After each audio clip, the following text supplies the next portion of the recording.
Ritual and Remedy RX.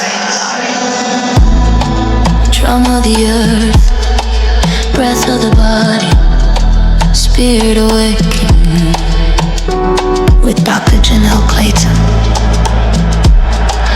Medicine flows through bone and breath, through rules and rhythm. Remember your body, remember your medicine, remember who you are.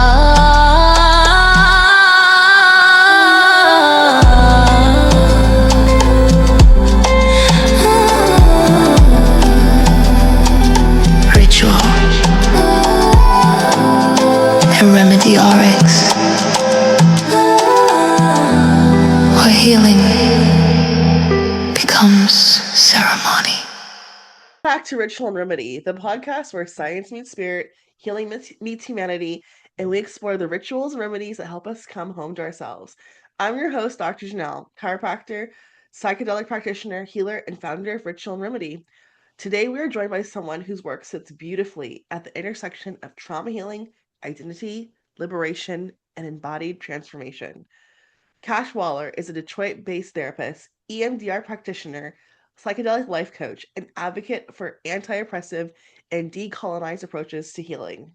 Their work centers queer, transgender, non-binary, plural, and neurodivergent communities while helping clients navigate complex traumas, dissociations, psychedelic integration, and self-discovery.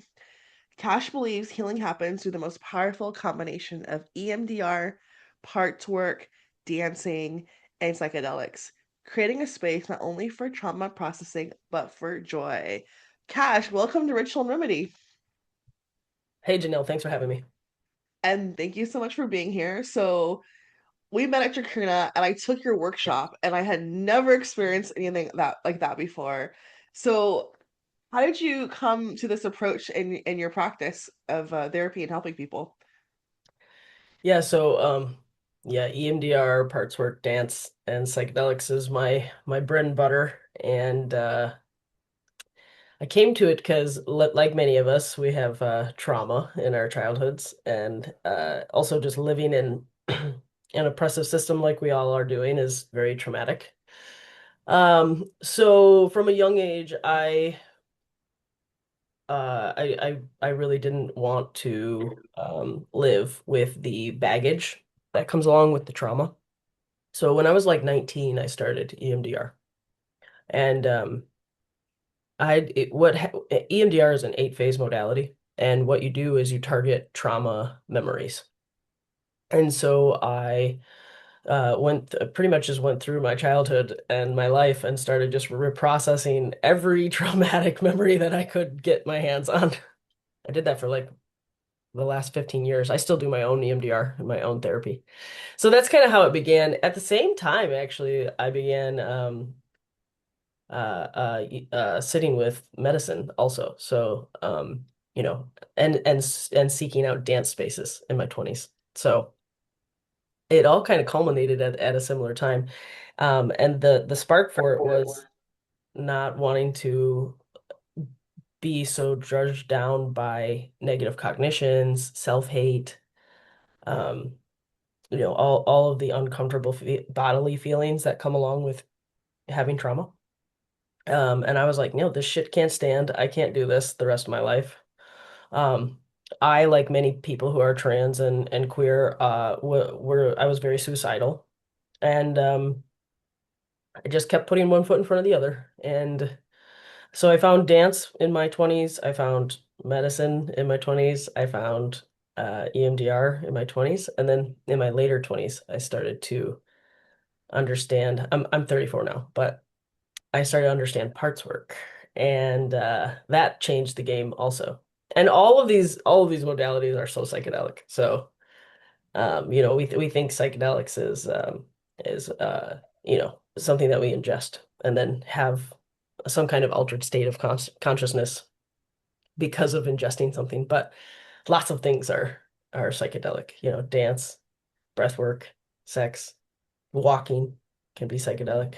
Earth, just like watching a tree, psychedelic. So Yeah, all of that to say that's kind of how I got into it. And I had parents who worked with kids with disabilities, and they would bring us in as kids. They would bring us to their classrooms, and I saw how meaningful it was to be able um, to work with diverse populations from a young age. And so it's also ancestral for me too.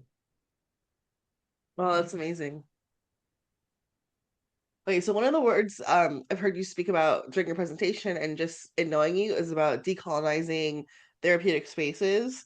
And I feel like people hear the phrase decolonization a lot, but what would you tell people to kind of understand what that approach is like? Yeah, it's definitely a buzzword. I think it gets lost in the sauce a little bit about what decolonizing things means. It's pretty, for me, it's like everything that is anti the oppressors, right? So anything the oppressors are doing, I'm trying to do differently in my clinical practice. And a huge way I do that is by talking and asking the client, um, or the person I'm facilitating medicine with, right?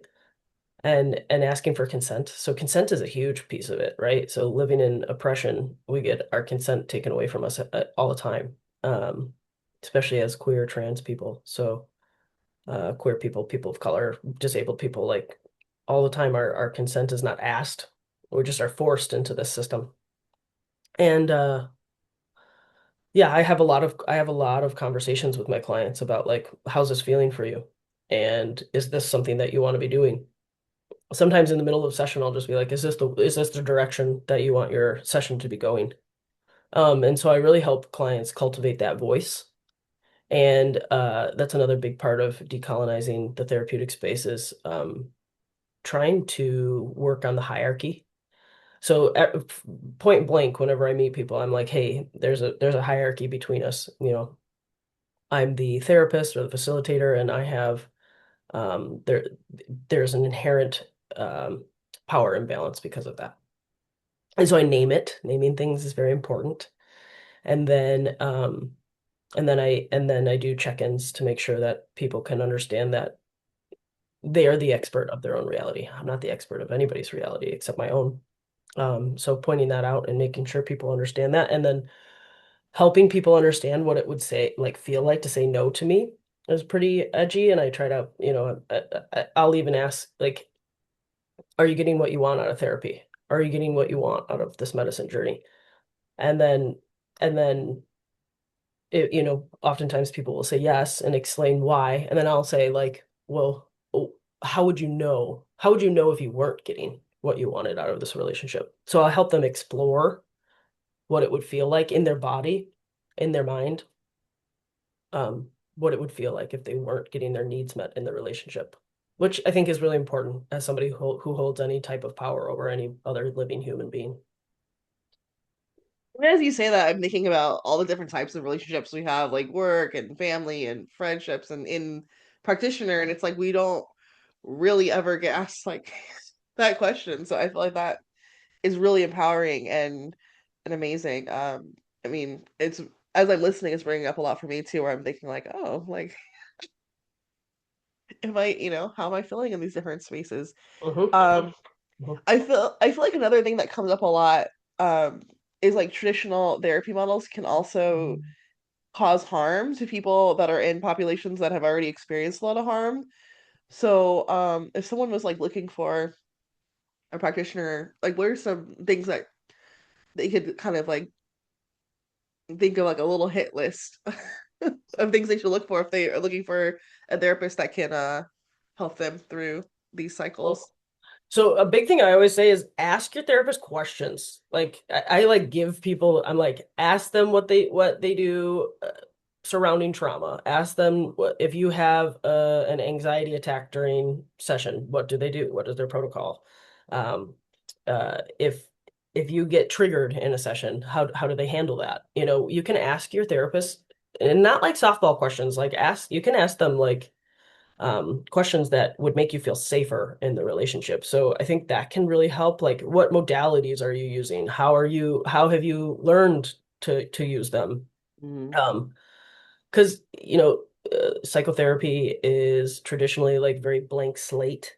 Um, and the therapist is not supposed to have like an opinion and is not supposed to share their reality. And I'm not like advocating for a therapist to be have a biased opinion or anything, but that can be very harmful to queer and folks of color and disabled folks, and because um, you're holding on to the power dynamic if you're not like really sharing your authentic self. And like, queer people want authenticity. So uh it can be really important to like lead with authenticity no matter what modality you're using. Um but yeah, I would say not to get too stuck in the lack of authenticity. You can still have good boundaries as a counselor or a facilitator. You can still have good boundaries and you can still be authentic, which I think people have a really hard time with. Mm-hmm. Yeah, I love that. So I want to jump into the parts work. I first heard about parts work during my psychedelic training with synthesis, and Yeah. I'm a chiropractor, so I don't a lot of times I don't know like the lingo for therapeutic and mental health work. Um, but I found it so fascinating. So can you share what parts work is, and then like how do you use that with the integration work in your practice?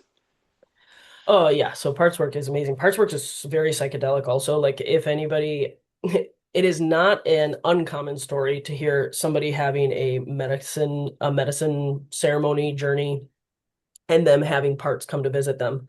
So like younger parts, cosmic parts, psychedelic parts, part non-human parts. Uh, and it can be really important not to shut that down. So the way that I like to explain parts is that we all we nobody in this society, nobody in the globe is one thing. Um, our oppressors will be like, yeah, you're just one thing. Because that's how they control us, right? If we're not multi-dimensional, we are much easier to sell shit to control. But if we start to kind of open up our consciousness like this and see it as the mycelium network that it is, Hmm. you Hmm. you, you really start to see that everybody has pieces of self. Nobody is one thing. And because I do parts work with every single client in varying degrees, right? Because it works differently for each person. But the way I like to explain it is if you think about going into different environments in your life, you have a different set of dimensions or parts, I like to call them dimensions, dimensions that show up in those different settings. So I like to give examples. Like if you go into a more of a stressful situation, like if you have anxiety and you go to the store and that causes you some anxiety, you're probably going to have this anxious part of self that comes around. Maybe that anxious part is actually like 9 years old, and that 9 year old comes out and is like scared and um and has a harder time in those settings. And at the same time, maybe you have like a current day self who's like driving the car and like getting into the building and making like finding a place to park. Um, but you can have these like dual wielding dimensions happening at the same time. And then that's going to be different than like if you're at home. And right, a lot of us, some of us feel safer at home. And so maybe your more relaxed piece of self can come forward. Maybe you have candles going and you have your ritual space and you have your altar, and that makes some of your like more psychedelic or like higher consciousness parts be able to feel safe enough to come out. Because they're not interfacing with like the world, right, out in Hmm. society. So in these ways, um, it's important to start to map your parts because which parts work therapists can help with that if it feels confusing. Um, and then once you have your parts mapped and you kind of understand your system is what we call it. Once you understand your system of selves, then you can start to know who comes around in what different environments. And then you start to understand that not all your parts get along. And Oh, it's interesting. I've never heard that one. I mean, I'm just new to the works myself, so yeah. Yeah, so if you have I'll work with clients and all of a sudden it'll surface like this, these amazing clients that I have. Like they'll have a current day self who's done a lot of healing, they've been kicking butt, and they're like, yeah, I'm doing good. And then they'll have these overwhelms of anxiety, and their like anxiety pieces will come up, and they'll be like, why does that have to happen? I have so much resentment towards Mm. my anxiety part of self. And then I'm like, let's work with that, because what happens when the current day self, who just wants things to be a little bit more smoother, has resentment towards your anxiety piece of self? Like that lives in the body, it lives in the consciousness. We have to iron that out. So then we take a look at that and we're like, okay, can we help current day self understand why anxious self is like that?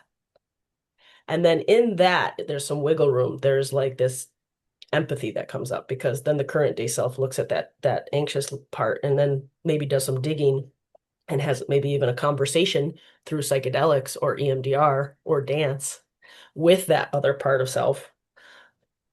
And maybe the anxious part of self says, I've been holding on to this since I've been 3, and our parents didn't take care of us, and we were never safe. And then all of a sudden, the current day self can say, oh, you're holding this for me. You're doing this for our system. Thank Hmm. you so much. And then there's gratitude that blossoms from that. So this is kind of an example of how you can kind of work with the resentment inside of your own consciousness between dimensions of yourself. I love that. It's very quantum. It's like quantum healing. It's pretty meta. It brings me a lot of joy to do this work Yeah, with people. probably never a dull moment. Never, never. But really, when you speak of that, what comes up for me a lot is like what a easy, what a gift to like melt into self love, that judgmental. Because again, we like so much of our life is binary, good, bad, this, that, black, white, straight, queer, all these things, right? And then to just get out of that duality, I mean, feels like a really quick way to get out of that duality and also pour in the self love. So that's really beautiful. Yeah. Offering yourself gratitude and love towards your parts can change your life. Like I was in the jungle learning from the Shipibo lineage, and I was sitting in the jungle and I was having this moment of like all of my parts of self and my system just like sharing gratitude with each other. Like and it was such a profound sacred place, right? The jungle. So it allowed all of my parts to kind of sit in a circle and look at like what we've created, what we've gotten through in this lifetime, the way that we manifest and talk to our ancestors, the way that we are in reciprocity with the natural world, the way that we have stopped addiction in ourselves so that it's not being carried on from our ancestral intergenerational trauma. And we just had this like love for ourselves. And we were like kind of looking at, all my different parts, right? And to feel that is like so profound. When honestly, we're walking around in kind of like the self-hatred land, right? Many, many, many, many, many clients suffer with self-hatred. And so it's just those moments where you realize that you have this internal system of selves who really has gratitude for each other. I can't say how important it is. It's so meaningful. It's changed my life. Oh wow, that's so cool. I mean, I want to jump into the EMDR and the dance. So I've Yeah. never seen EMDR and dance brought together, and then I got to actually physically experience, which completely felt um psychedelic and intense and all these things. Yeah. But EMDR, I'm just gonna share. Not everyone listening to this might know what EMDR stands for. So if you could go a Yeah. little bit to that, but people are saying like this is like almost the quickest way to shift your nervous system and shift your energy. And so, could you just speak to a little bit about that therapeutic approach? Yeah, yeah. So EMDR is an 8 phase modality. It's huge. The first couple of phases is helping your client know how to ground with mindfulness, or in the room or in their body. And also phases 1 and 2 is target trauma target memory location. So you gotta figure out what you're working towards, right? So people can be in phases 1 and 2 for years. Like people don't realize, like especially if I have many of my clients have complex PTSD, queers, right, and diverse folks, like lots of trauma, chronic trauma. And just being in the body is uncomfortable. Like that can bring up so much. Even locating a target trauma memory from your when you were 5 years old, that can spin a person out for the rest of the session, and you just got to ground. So that can take a long time. It's not until phases 4 through 7 that you actually do the bilateral stimulation because it's EMDR, eye movement desensitization reprocessing. What a mouthful. Um, but it's like bilateral stimulation is in between phase 4 and 7. So that's like we've already come up with the target memory. We are already make sure that we know that you can ground with the therapist, that we know how to ground together, that we can bring you back from that place, that trauma place.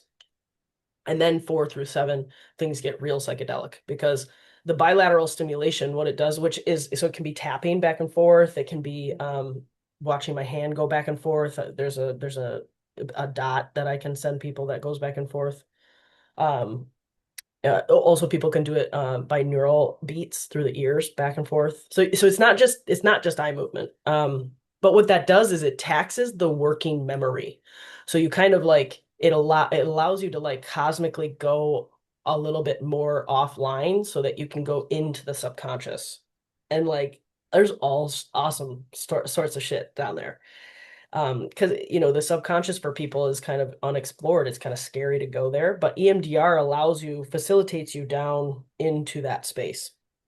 And that's where because our trauma memories live in the limbic system. And so this bilateral stimulation helps people metabolize their trauma memories and get them saved into the frontal cortex. And it might take like many sessions to do that back and forth movement with one target memory to get it saved in the frontal cortex where we want it to be saved. So then we have, then that client can think after they clear what's called clearing a target, then the client can actually think about that trauma memory afterwards and be like, I'm not disturbed.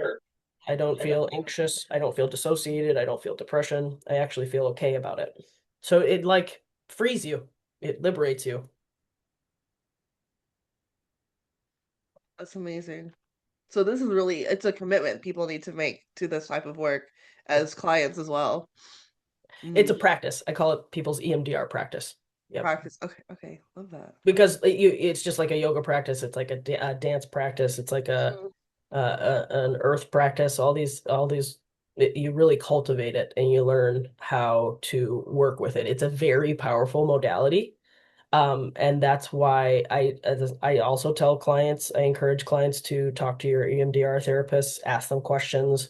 What do you do when I get dissociated? What do you do when I feel really scared in the process? What do you do? What are your practices? So yeah, you can ask the counselor questions about it because it's a big modality. It takes a long time to explain to people. Um, and at the same time, it really does liberate you from your trauma that you've been through. So yeah, I don't always think that every counselor understands the immensity of the and how profound the modality is. So that's I offer like gratitude towards EMDR often in my prayers even. I'll say like thank you EMDR for existing and wanting to help people and channeling through me because it is an entity. It's just like psilocybin, it's ayahuasca, it's EMDR, it's dance, it's parts work. These are entities that want to help us. They're benevolent. They're beautiful. They're beautiful tools, but you have to offer gratitude. You have to offer um, thanks. Because if you're just using these modalities and not understanding the spiritual attachment to them, then that's some spiritual bypassy kind of dangerous activities. You have to really understand that these are powerful modalities that can create healing, but they can also really harm people if they're wielded without consent, without very careful tending. You have to be careful. Yeah. Yeah. That's really great advice. And that brings me to another topic that I wanted to ask you about is just how can people as they're doing their preparation integration create a safer space for themselves, an affirming space? how does one navigate? I love the idea of a practice, even for the mental health aspect. That's kind of the first time I've heard for myself hearing that, and it totally makes sense that it would be a practice. I don't know why I didn't think about it that way before, but even that like takes anxiety out because you don't have to be good at it. When it's a practice, you just show up, you just experience it. So um I think sometimes when I hear people talk about maybe they're new to psychedelics, the integration preparation seems like so huge, oh my goodness, I have to do all these things. So Yeah. what can someone do just to create like a safer, more natural, more integrated space for themselves as they're navigating their healing work? Yeah, because integration is so important for EMDR psychedelics. You can actually integrate psychedelics with EMDR. You can integrate EMDR with psychedelics. It's like, yeah, it's a cute little thing. And again, these are all entities that do want to help us. So I suggest taking your time and not overloading yourself with too many modalities too close together. Mm-hmm. Maybe it's not maybe it can be difficult if we're sitting in ceremony many weekends in a row. If we're sitting with EMDR and then we're going right back into another target. You can actually sit with these things. Life is very long, turns out, and you can sit with these things and in integration, things unfold. It's so beautiful and you wouldn't want to cut a flower before it's done like unfolding, right? You're growing a seed, you're planting seeds, and then you're growing plants from like inside of your consciousness, inside of the mycelium of your consciousness. So you want to do due diligence to take care of that. And again, so there's no difference between psychedelic medicine and big modalities like parts work and EMDR. And so when you're planting the seeds by, having these practices, then it's about allowing them to, watering them and giving them time to grow. And so you might have a profound parts work experience on a medicine journey. So maybe you sit with 2 grams of psilocybin, and in your ceremony, you have a new connection with a new part of self. You're going to want to go talk to your therapist or trusted people or your journal about that experience, and you're going to want to get to know that new part of self. You're going to want to integrate how they've been working in your mind for your whole life, probably. So that can take time. It reminds me of I sat with Bufo in the Santa Fe Mountains, and it was a profound experience. And my ancestors came to me after that ceremony. I was on the way home, and they were like, "Now you have to pray, dance, sing, and care for yourself every single day, Cash. You have to do one or all of those things every single day." And I was like, every day. So every day I woke up after that ceremony being like, I have to implement these new techniques into my life. And now I dance, sing, pray, pretty much all three of those things every single day. I touch the earth almost every single day. I touch a tree every single day. And I was showing the medicine respect and love by listening to the very important gift that it had given me. It had said, you will be your most mentally well and stable by doing this objective. So go and do that. And that took me a long time to unfold to that reality. And now my life is the best it's ever been because I took the time to integrate that huge new knowledge that I needed to weave into the fabric of my life. Wow. So when I first met you, Cash, I was like, who's that cool person? And you were dancing. You were actually dancing. We had the Shipibo That's correct. tribe. Yeah. The tribe was playing music. And it was so interesting to see the people that were naturally like able to move and express themselves. And you were like the first one up. And I was like, I gotta meet that person. Yep, I'll always be the first person in the room dancing, hands down. Thanks for that reflection. It's so sweet to remember meeting you. I Oh, immediate myself. I can remember trying to move it when you jumped up. I was like, I was the next one. I was like, I'm there. I'm up. Yes. Well, because dance is contagious. Like Yeah. our body, it's so okay. I have a lot to say about dance. I love Okay, dance. let's. Dance is an ancient practice, right? It's in every culture around the globe. If you go back in anyone's ancestral lineage, there's dancing and Mhm. singing. Singing is also very Yeah. important. And it's a language. It's speaking a language. And you can process while you're dancing, right? Because it's like that back and forth motion that we know taxes the working memory because of EMDR, right? We know that's research backed. So, this back and forth kind of gets you into this subconscious like trance, whoa, and it like takes you to this place that is very cosmic, very spiritual, very psychedelic. Um, and I talk about in the book Queering EMDR.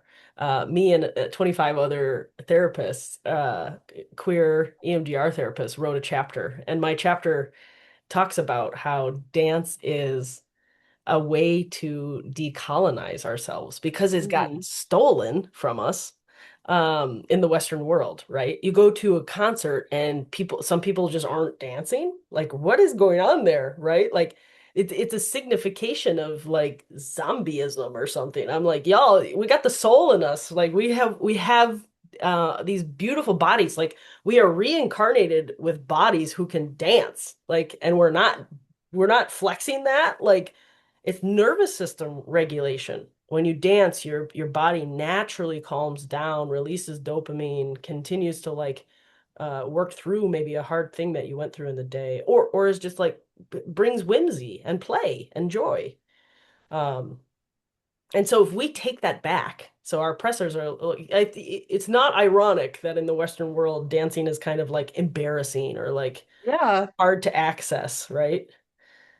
Um, and so that's if you had a blindfold on in a room, right, people would be much more apt to dance. And that's why I loved bringing the workshop to the psychedelic conference because it was like 60 of us in that room, Yeah. just everybody was dancing and getting it. And I was like, these are my psychedelic people because if you do psychedelics, the chances are that you do start to understand that dancing is ancestral and important and freeing and liberatory practice. So yeah, can't say good enough things about dance.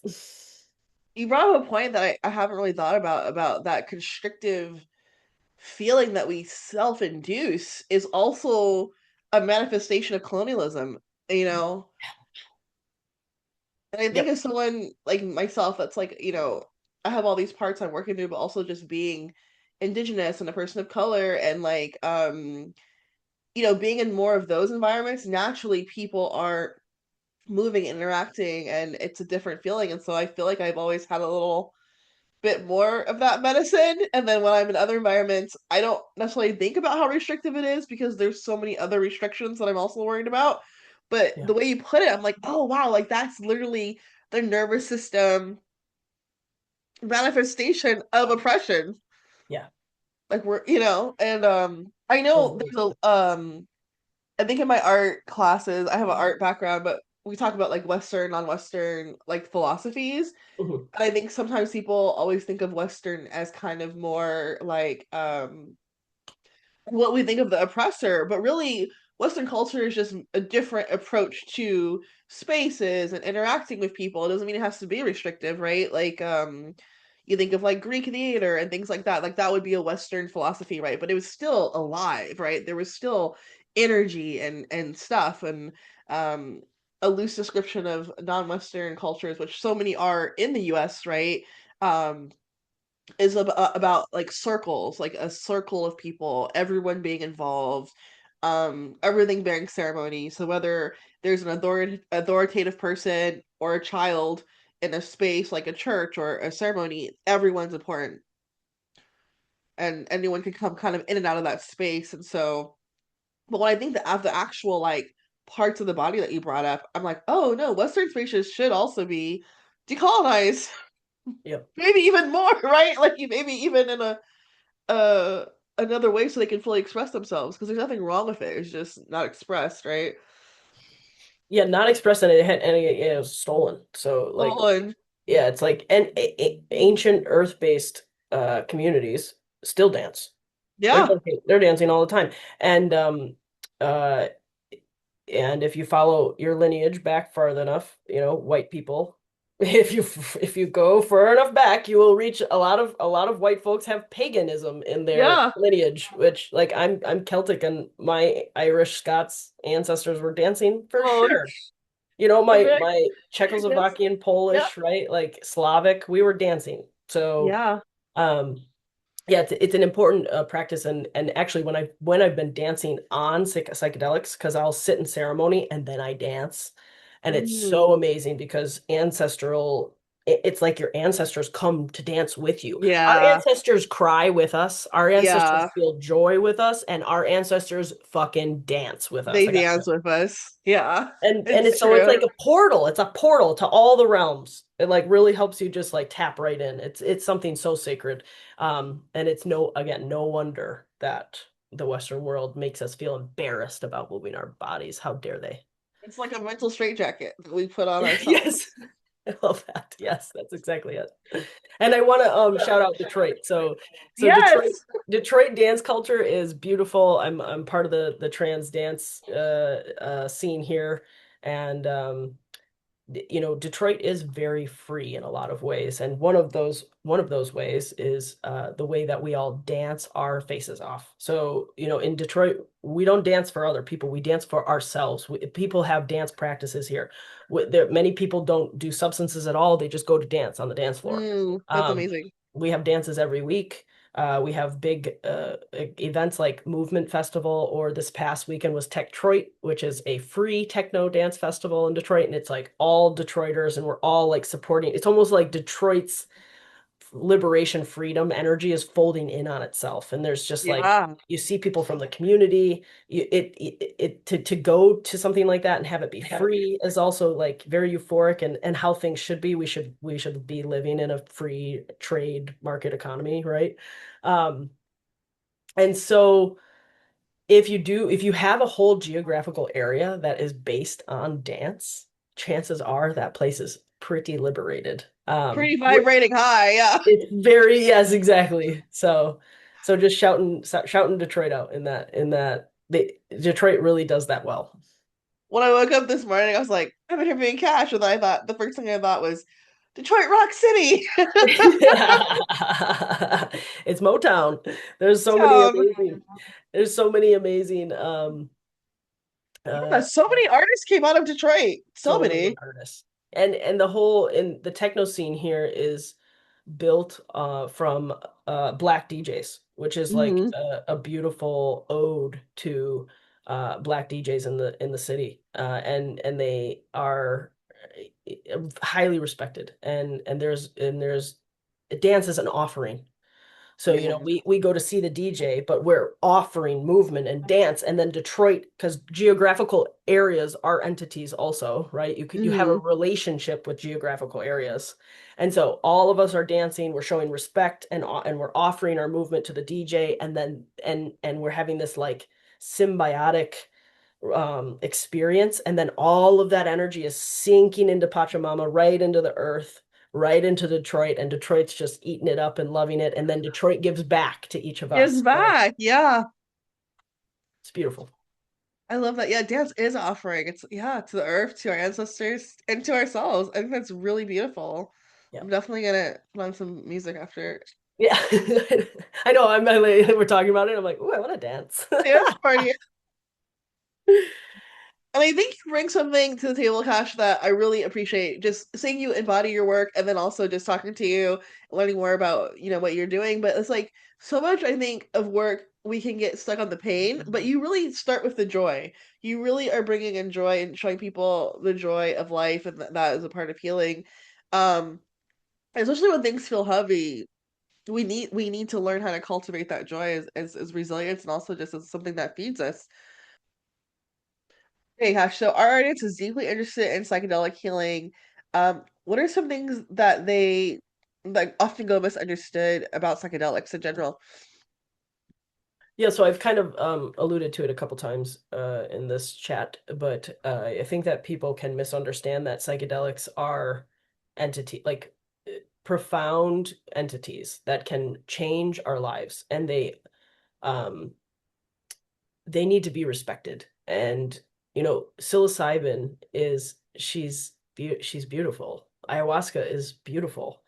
They have these wisdoms, ancient plant knowledge, right? Because humans die and we don't remember. I think in some lifetimes we get to remember, but the plants never forget. And so when we sit with them and they offer us their knowledge and wisdom, I think a lot of people misunderstand that we need to have great gratitude for that. We have to offer in return. We have to sing them songs. We have to dance with them. We don't have to, but if we want to show them respect, it's an important thing to do, to have a reciprocal relationship with them. And so I think some people misunderstand that we're just humans, and so we just get to have the information, and that's just the way it goes. But if you take a look at the Wiaraka people or the Shipibo people or many ancient earth-based cultures, they're Mm, offering so much in their devotional practices to the plants, to the mountain, to the jungle. And I think that in our Western society, we can we can be real fast and capitalistic, and all of a sudden we have maybe a medicine journey and we didn't even say thank you. And I think that that can be pretty disrespectful. So offering, simply asking the land that you're sitting on, or a tree that you're sitting by, or a forest that you're entering, saying, do I have permission to enter? Do I have permission to be here? And then offering mapacho or lavender or eucalyptus or song, or some type of thanks or prayer. That can go a really long way with these ancient teachers who we shouldn't just be taking from, and that we should be showing gratitude and thanks. I love that. Hearing the maestros speak at the conference too, from the Shipibo tribe about even just tending to the smaller plants as well, Mhm. um, building reciprocity with the natural environment, and even their view of the natural environment. They don't see it as separate from themselves. Their plants are their brothers and sisters, which I think is so beautiful too. Yeah, Um, which is parts work, right? So yeah, which is parts work. yep, and I'll say, like, Dick Schwartz of Internal Family Systems model did not come up with parts work. Like, ancient cultures have been, not seeing themselves different than the earth, the fire, the air, the water, different from the directions, different from the mountains, different from the rocks, different from the rivers. So these are parts work is ancient in that way. It's also seen Parts work is also seen in adult children of alcoholics and adult children of dysfunctional families, because it's called reparenting, lovingly reparenting yourself. Mhm. Yeah, so I just like to shout out, just because we have the dominant discourse is IFS for parts work, there's so many different um, arenas have brought forth parts work. It's not just one white man with a modality. Though I understand that IFS can be helpful for folks. It's a helpful template. But I like to decolonize parts work a bit with that activism. That's awesome. Yeah. So you talk about joy a lot in your work, and why is joy such an important part of healing? And what can people do to cultivate more joy? Okay, so joy births hope. And Oh, nice. so, and we need hope in order to continue to fight the beast of this world, the oppressors, the imperialistic system, the AI data centers, the colonizers, right? There's a lot to be. in suffering about, right? Our siblings in Palestine, our the devastation in Congo and Sudan and Hawaii and Costa Rica, right? We have a lot going on in these um, as far as suffering and as far as being just so taken advantage of by these oppressive forces. Um, so when I do my joy work, I don't at all mean to take away from that because there is such big trauma going on in this place, in this earth place. But there is also medicine, and it reminds me of coming back into myself after dissolving on a 5-MeO once. I had gone all the way out of my consciousness. Cash was no longer a thing. I was no longer in here, right? All the way out. And as I came back, I was coming back, almost like floating back inside of my consciousness. And I was like returning to earth. And I was like, there's so much medicine here. Like we can burn local eucalyptus that you harvest. I just harvested mint the other day up the street and put it in my smoothie. Like I burn eucalyptus and dry eucalyptus. Psilocybin and I have such a good relationship. The trees and I get to touch a tree every day. Like there's so like, ooh, I get chills. Like there's so much gratitude for the medicine in this place. And as I say it, like right now, like right, joy is coming up inside my system, and I'm just like, it makes me want to go and pray with a tree after this, right? It breeds joy. Joy is contagious. You see somebody laughing and smiling, you authentically, your body wants to react in that same way. So it's infectious, it's beautiful. And just in the same way that trauma breeds more trauma, joy breeds more joy Mm-hmm. and hope. Mm-hmm. And so that can be a very, very important. And I do think that joy and hope is like where creativity lives, and that's what kind of will lead us to, if our oppressors can do all this crazy shit, we can sink in and find joy and like go this way, right? They have the Yeah. audacity, and we have to have the audacity with joy to go a completely other way around the systems of oppression. So joy is a huge part of that. Mm-hmm. So if people want to find you, your work, your website, how do they find you and your social handles? How do we Yeah, find Cash? it's pretty easy. It's just cashing around. So cashingaround.com or cashing around is my Instagram handle. So I'm just cashing around between the city and the forest. I'm always up to something. So that is make it pretty easy to get me that way.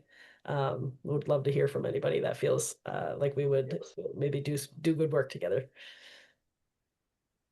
So okay, so since my podcast is called Ritual and Remedy, I want to know what are your favorite rituals and what are your favorite remedies? You've named a few during this session, but like maybe your top five. Yeah, so let's see. Rituals are so important to us. So I like to I'll sit by trees and do prayer. And I will call in my ancestors, guides, community, and offer gratitude in that way. So that's a big one. My gratitude practice and ritual is an everyday thing. So every day I'm lighting candles. I know that's a big on your list too. But because the candle, the fire, Tetawari, the great spirit of fire, also is a realm connector. Brings us right back to our ancestors. And so I'll just say muchas gracias por mi vida. Thank you for my life. And my gratitude practice really leads me to a lot of joy and appreciation for my life. Ritual baths with agua de Florida, essential oils, and Epsom salts and Ruda. I don't know if you've ever worked with Oh Ruda. yeah. Yeah. So that's a great way to work with aguacita, the water medicine. Whew, it's like so potent. So getting in a bath with any of those kind of elements really helps ground my body and helps me process. It's very good alone time. And then the Buddhist chants. So I work with Green Tara, I work with Tren Rezig, Bodhisattva, Buddhist chants, and the mantra from Medicine Buddha. And I'll say those 108 times. Mm. and that's a psychedelic experience, and they give me so much power and peace. And then working with the Seven Homecomings, Amarad Owens constructed, and it's earth, silence, community, guide, our guides, ancestors, ourselves, and the wisdom texts. So you imagine those 7 homecomings around you in your field, and you are loved and protected all of the time by those forces. And then I do a lot of work with the earth, the fire, the air, the water, as well as the directions. So the east, the south, the west, the north, Pachamama and Pachatata and Great Spirit. As well as I do some Mapacho work. So blessing trees with Mapacho, cleaning my body, doing limpias with either Mapacho or Agua de Florida. And then I have my pipe from the jungle. And these are ways that I keep myself very solid, because what I'm doing with my clinical work and my psychedelic work is very important. It's very I accept the responsibility of being a stable container, because people are relying on me to be stable like a tree, and so my tree work also, I embody the wisdom of trees so that I can be very stable for the people who are relying on me to be stable. I take that very seriously. So yeah, those are quite a few of my rituals. I love those. I just thought of like 10 more questions, so you'll have to come back for another episode. Especially when you talk about containers and just as healers, like us showing up. So maybe I'm getting so many other brainstorms about topics that, come up that we don't really we're talking about this as colleagues and as other practitioners. So thank you for sharing those. Of course. Yep. Setting containers is a profound experience as a human being, and I am very lucky to have had the guides and the ancestors who have taught me how to set these containers for myself. I feel so blessed, so blessed. That's amazing. And your energy is so sparkly and shiny. Now, okay, so Cash, what is one remedies that you find most healing for your own life? Yeah, so obviously EMDR, parts work, psychedelics, and dance. But dance and song, I sing every day. That's something that ayahuasca really helped me understand, that you can find liberation through your voice. So I sing and dance every day. They both stimulate my psychedelic consciousness and keep me really attuned, and my nervous system really regulated. So yeah. I love that. Just think about the vagus nerve too. So many people have it shut down, Which you help a lot with that. That's my jam. C1, C2.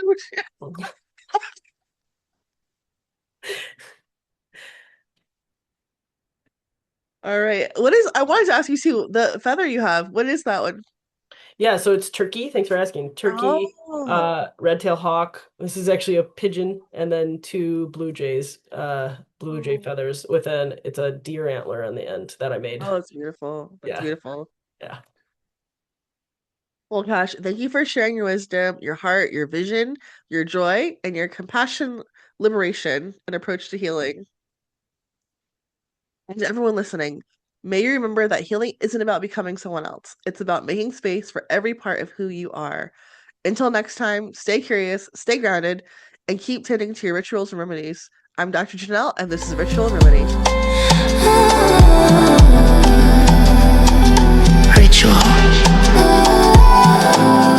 and Remedy RX, where healing becomes ceremony. Earth below, sky above, medicine rising through my blood, where science meets spirit and healing becomes real. Body awaken, spirit alive, the medicine lives inside. Ritual and remedy inside. Ritual and